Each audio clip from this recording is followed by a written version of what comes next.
think it's key to have a range of different partners participating, including universities playing a role, and each to have clearly defined roles and a sort of understanding as to how they fit into the sort of broader publishing model that might be developed through this. And again, I suppose what's particularly important as we look at this is we need a sustainable scholarly publishing model, but we need to ensure that it's a trusted record, especially with what we're seeing politically across the globe at the moment.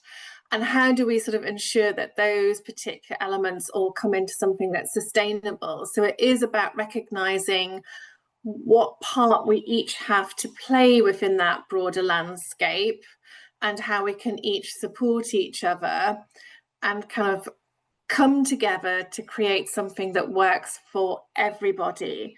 And I think that's also then beginning to accept that perhaps we need to rethink our sort of models of how we invest, who gets that investment, and also how much profit can be made out of scholarly publishing in order to ensure that that long-term sustainability is there. Because what we're looking for is a record that scholars can look back onto and is preserved, and we're very much working in digital formats now. So while that paper record was always easy to go back to a trusted original version, that sort of trust when it comes to digital records is changing, especially in the current political climate.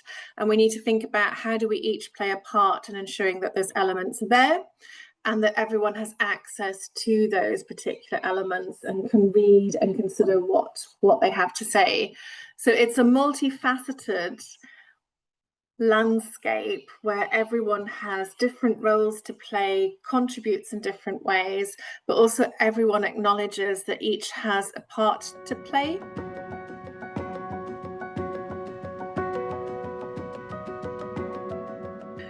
We need to be a little braver, I think, in terms of the approaches we're using and start experimenting a bit more in order to see how we can move forward. The current transitional models are proving not to be transitional, or certainly not transitional within a sort of reasonable amount of time. So how do we accelerate that? How do we make sure that we can move things forward more rapidly? And that means we do need to try different models from the ones that we've been working with, work with a variety of different organisations and look at what those models could be. And I think there are some really interesting models emerging within the sort of journals market around about openly published journals, and trying to explore how those could perhaps be solutions, but also how we invest in where we spend our kind of money on resources within the library. So making sure that, yes, while we're supporting the bigger publishers, we're also putting money into these more experimental and sort of slightly newer models to sort of see whether they can provide us with access to content, and also encourage our academics to think about where they publish, how they publish,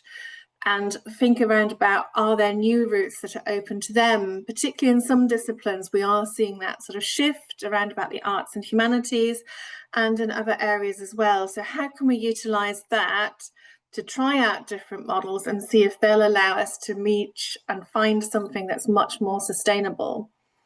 And I think for many of us, there's also a greater focus on the green publishing routes that we've got currently and seeing whether we can do something more with that. So I think there are a number of things we can explore and start thinking round about in order to take us from where we are currently and start exploring different options.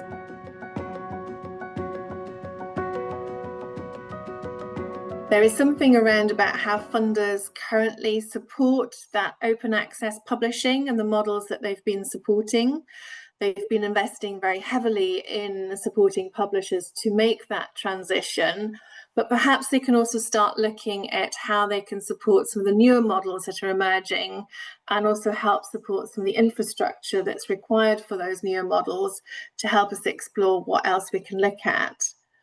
And I think, again, within our institutions, we all have our own repositories and maintain and are investing in our repositories. So how can we do something with our repositories? How can we make that content that's there more accessible and, more importantly, findable? Because it is very much the institution's research record. It is a source of truth, and we do look at preserving it in the longer term. So how can funders perhaps help us make that content much more accessible? Yes, it isn't curated per, topic or particular area of research, but it's another way of improving and making sure that we have a sustainable landscape, but also trusted records.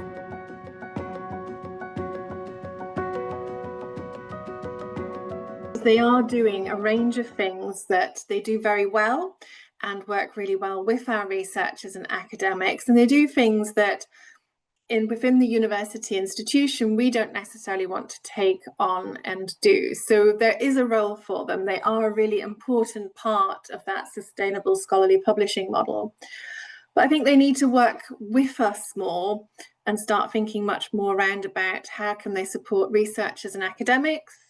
We need to think much more around about how can we find new ways of working. And also we need to start thinking around about what markets are we in. For our publishers, this is a global market, and not every part of that global market is looking for things in the same way and looking for the same solutions. So how can we start thinking about the market in different ways from a publishing perspective, and how can we get those publishers to accept that it might be quite useful to have different elements and approaches within different segments of the market, rather than attempting to look at more of a one size fits all. And I think if we can start looking at that, especially seeing as the UK market is a much smaller market than some of the other markets, maybe we can then hopefully explore with the publishers a different way of doing it. Can we move away from paying for both reading and publishing? Can we start looking at different funding models, different models of providing the content, and different ways of how institutions pay for that particular content, both access to publishing that content and access to reading that content?